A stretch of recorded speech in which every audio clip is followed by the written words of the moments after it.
لە زۆر کۆڕ و کۆربەندی دنیا باس لە کورد دەکرێت کە هێشتا 50 ملیۆن مرۆڤ نوێنەرێکی لە نەتەوە گرتوەکاندا نیە. لەم کۆڕ و کۆربەندەی زانکۆی جۆرج واشنگتن لە ئەمریکا توێژەرەوەیەک کۆمەڵێک نەوەی داهاتوی ئەمریکا بە دۆزی کورد ئاشنا دەکات.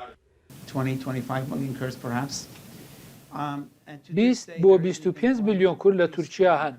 تاوەکو ئێستا تورکیا ڕێگەی نەداوە یەک قوتابخانەی سەرەتایی کوردی بۆ منداڵان بکرێتەوە. تەلەڤیزیۆنێکی کوردی هەیە کە بە تەواوەتی لەلایەن تورکیاوە جڵەو کراوە. تەلەڤیزیۆنەکە بە حیساب کوردیە بەڵام لە ڕاستیدا تورکیە. کورد خۆیان ناتوانن بەرنامەی تێدا بکەن. نەتەوەی کورد لە هەر پارچەیەک بێت وەک مێژوەکەی بریندارە بەدەست ئەو وڵاتانەی کوردی تیا چاوسێنراونەتەوە. یەکێک لە ئامادەبوانی کۆڕەکەی زانکۆی جۆرج واشنگتن نوێنەری کوردانی سووریایە لە واشنگتن ئەو باس لە تراژیدیایەک دەکات. بۆ یەکەمین جار بوو لە کۆشکی سپی یادی نەورۆزی 100 ساڵی کوردی بکرێتەوە منیش میوانی سەرۆک بایدن بووم. لە هەمان چرکە سادا خێزانێکی چوارکەسی ڕوبەڕووی کوشتن بوونەوە لە شارەکەم ئەفرین لە سووریا لەلایەن ئەو چەکدارە سووریانەی کە سەر بە تورکیان تەنها لەبەر ئەوەی ئەو خێزانە کووردە لە بەردەم خەیمەکەیان ئاگری نەورۆزیان کردبووە. ئێمە لەگەڵ ئەو جۆرە عەقلیاتانە مامەڵە دەکەین. دۆخی کورد لەو پارچانەی تایدا دەژین لەبارێکی شێواویدایە نەک بە تەنها لەلایەن ئەو وڵاتانەوە دەچەوسێنەوە کە کوردیان دابەش کردووە، بەڵکو زۆربەی سیاسیە کوردەکانیش بێبەش نین لەو چەوساندنەوەیە. ئەوە تا هەرێمێکی کوردستانی وەک عێراق لە راپۆرتە ساڵانەیەکەی وەزارەتی دەرەوەی ئەمریکا وەک ئەو ناوچانە ناودێر کراوە کە شکۆی مرۆڤی تا شکێنراوە. کوردێ ما بخۆ لازمە خۆ تەزەکن خوردکن ji diniyê fêm bikin.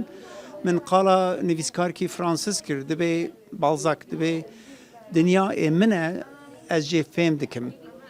Kurdê me jî lazim e ji dinyayê fêm bikin, lazim e ji dinyayê îstîfade bikin.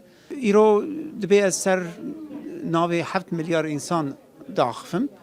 Lê navan 7 milyar însanê da 5 milyon Kurd heye.